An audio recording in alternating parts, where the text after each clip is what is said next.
Lynn Renault, née le 2 juillet 1928 à Pont-de-Nieppe, près de Nieppe, en France, est une icône culturelle française et une artiste aux multiples talents dont la carrière s'étend sur plus de 7 décennies. D'une petite fille du Nord-Pas-de-Calais à une star du théâtre, du cinéma et de la télévision, elle a marqué le public par ses rôles, ses chansons et ses efforts inlassables pour répandre la joie et l'espoir. Chanteuse, actrice et militante, Lynn Renault est devenue un symbole de résilience, de compassion et d'amour pour les arts. Cependant, derrière les projecteurs se cache une histoire de vie empreinte d'une profonde tristesse, de difficultés et d'une fin tragique qui a laissé ses fans profondément ancrés. De ses débuts dans les cafés de quartier à ses sommets au Moulin Rouge et à Hollywood, de ses rêves les plus fous à ses moments de larmes sous la pression, de son amour profond pour son mari Loulou. Gastée à ses secrets cachés, la vie de Lynn Renault est une symphonie de joie, de douleur et de sacrifice. Dans cet article, nous explorerons son parcours en profondeur, de ses plus grands chagrins à sa fin déchirante, en passant par sa carrière, son amour, ses secrets et les mots que sa famille a partagés sur la douleur qu'elle a traversée. Le plus grand chagrin de Lynn Renault ne résidait pas dans un événement précis, mais dans une combinaison de pertes personnelles, de la pression de la célébrité et du sentiment d'être seule au milieu de la foule. Née Jacqueline Anté dans une famille ouvrière de Pont-de-Nieppe, elle était la fille de Simone Renard, secrétaire, et d'Edmond Antoine Anté, chauffeur routier. Sa famille a vécu dans des conditions difficiles, notamment pendant la Seconde Guerre mondiale, lorsque Nieppe était occupée par les Allemands. Son père, mélomane, jouait du cornet à piston et l'encourageait à chanter dès son plus jeune âge, mais il nourrissait également de grandes attentes quant à une vie plus stable. La décision de Lynn de se consacrer à l'art a suscité des disputes au sein de la famille, sa mère, Simone, craignant que son parcours ne soit trop instable. Il y avait des soirs où Lynn restait assise dans sa chambre, regardant des photos de famille en pleurs, tiraillée entre passion et responsabilité. Je voulais que mes parents soient fiers, mais je savais qu'ils avaient peur que j'échoue, confiait-elle un jour lors d'une rare interview. Cette tristesse était aggravée par la prise de conscience que sa carrière, pourtant brillante, l'avait tenue éloignée de sa famille pendant des années cruciales. L'une des plus grandes tragédies de Lynn fut la mort de son père, Edmond, en 1955, alors qu'elle était au sommet de sa carrière à Paris. Edmond, qui lui avait appris à jouer de la trompette et à chanter des chansons folkloriques françaises, mourut d'une crise cardiaque soudaine. Lynn se produisait au Moulin Rouge et ne revint pas à temps pour lui dire au revoir.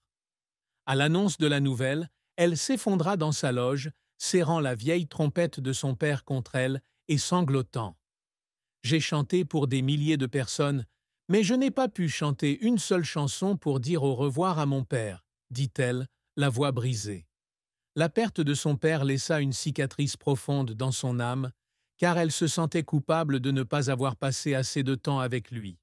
Certaines nuits, elle se réveillait de cauchemars, voyait son père debout près de sa trompette et pleurait en silence, se demandant si elle était digne du sacrifice de sa famille. Une autre tristesse résidait dans la pression de la célébrité et les attentes incessantes du public. Figurant parmi les plus grandes stars françaises des années 1950 et 1960, Lynn était constamment sous le regard scrutateur des médias. À chaque apparition, du Moulin Rouge au grand écran hollywoodien, elle devait maintenir une image irréprochable. Un jour, après qu'un article de journal ait critiqué sa performance à Las Vegas, elle s'est assise seule dans sa chambre d'hôtel, a lu les mots haineux et s'est mise à pleurer. « Ils ne savent pas à quel point je fais des efforts, mais ils ne voient que mes erreurs, » confiait-elle. Le sentiment d'être sous-estimée et la solitude liée au maintien de son image de star l'ont souvent conduite à la dépression, même si elle la dissimulait toujours derrière un sourire éclatant sur scène. Cette tristesse, bien que rarement médiatisée, faisait partie intégrante de sa vie, la faisant fondre en larmes à des moments où personne ne la voyait. La carrière de Lynn Renault est un long parcours jalonné de succès éclatants, d'échecs déchirants et de luttes qui l'ont laissée en larmes d'épuisement. De jeune chanteuse dans les cafés lillois à star internationale, elle a prouvé que le talent et la persévérance peuvent surmonter tous les obstacles. Le chemin vers la gloire n'a jamais été facile, et ses larmes témoignent des difficultés qu'elle a rencontrées. Elle débute sa carrière à 16 ans, découverte par le musicien et producteur Louis Gasté, qui deviendra plus tard son mari. Sous le nom de scène de Line Renaud, elle fait ses débuts à Paris en 1944, se produisant aux Folies Belleville et se fait rapidement remarquer par sa voix claire et son interprétation charismatique. En 1946, elle signe chez Pathé Marconi et sort son premier single, Ma cabane au Canada, un immense succès qui la propulse au sommet de la gloire en France. La chanson lui vaut non seulement le Grand Prix du disque, mais lui ouvre également les portes de salles prestigieuses comme le Moulin Rouge et le Casino de Paris. Dans les années 1950, Line devient l'une des artistes les plus appréciées de France. Elle se produit au Moulin Rouge, où elle est surnommée vedette, et participe à des émissions de radio comme Reine d'un jour. Elle s'essaie également au cinéma, jouant dans des films comme La Madelon, 1955, Mademoiselle de Paris, 1955 et Folie Bergère, 1956.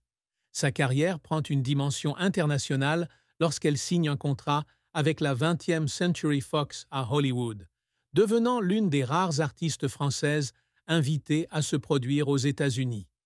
Elle participe à des émissions de télévision comme The Ed Sullivan Show et se produit dans les grands casinos de Las Vegas. En 1963, elle cofonde la société de production Étoile 63 à Las Vegas avec son mari, Loulou Gasté, et monte des spectacles somptueux avec des stars comme Frank Sinatra et Dean Martin. Ces spectacles sont non seulement des succès commerciaux, mais font également d'elle une artiste polyvalente. Line s'impose également à la télévision et au théâtre. Dans les années 1980, elle anime Ligne Directe sur TF1, un talk-show populaire où elle interviewe des personnalités telles que François Mitterrand et Catherine Deneuve. Elle joue également dans plusieurs pièces de théâtre comme Folie douce, 1977, et Potiche, 1983, où elle est saluée par la critique pour ses talents d'actrice. Dans les années 2000, elle poursuit sa carrière d'actrice avec des rôles marquants dans Chaos, 2001, 18 ans et plus, 2011, et Le flic de Belleville, 2018. Elle joue également dans des séries télévisées comme Tout ce que je te donnerai, 2018, appréciée du public pour son authenticité et sa profondeur émotionnelle. Line est également une militante sociale active, notamment dans le domaine de la prévention du VIH-Sida. Elle a fondé l'association Line Renaud Fondation Hôpitaux de Paris en 1986, collectant des millions d'euros pour la recherche médicale et le soutien aux patients. En 2024, à 96 ans, elle continue de participer à des événements caritatifs, comme un concert au Théâtre de Verdure à Nice, démontrant son esprit acharné. Cependant, la carrière de Line ne fut pas exempte de revers et de moments douloureux.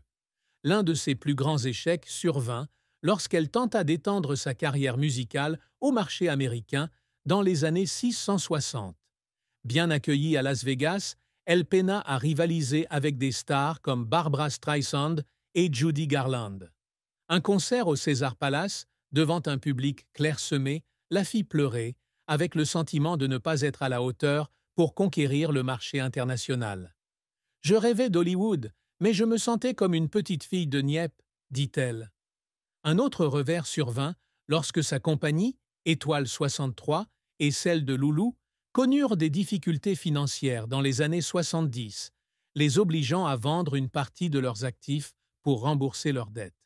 Un jour, après avoir appris que la compagnie perdait de l'argent, Line se retrouva seule dans son bureau, tenant de vieilles affiches du Moulin Rouge en larmes, sentant son rêve s'effondrer. La pression de son emploi du temps de concert eut également des répercussions. Dans les années 1950, elle se produisait souvent 5 ou 6 fois par semaine, voyageant entre Paris, Las Vegas et Londres. Un jour, Après une représentation au Casino de Paris, elle s'effondra d'épuisement dans les coulisses et fut hospitalisée. Malgré les conseils de repos des médecins, elle remonta sur scène quelques jours plus tard, inquiétant sa famille. Elle a raconté que certains soirs, elle était sur scène, souriante et chantant, mais qu'intérieurement, elle avait envie de pleurer d'épuisement. Je ne voulais pas que le public me voie faible, mais il y avait des jours où j'avais l'impression de ne plus pouvoir continuer, confiait-elle. En 2000, une chute dans les escaliers de sa maison lui cassa le bras, la forçant à annuler plusieurs spectacles. Cet événement la laissa en larmes lorsqu'elle s'adressa à son manager avec l'impression que son corps trahissait sa passion. Ces larmes étaient non seulement un signe d'épuisement, mais aussi un aveu des pressions qu'elle subissait pour préserver son image de star. L'une des fins les plus tristes de la vie de Lynn Renaud eut lieu en 2010, lorsqu'elle annonça sa retraite musicale pour se consacrer au théâtre et à des œuvres caritatives. Cette décision, bien que mûrement réfléchie, l'aplomb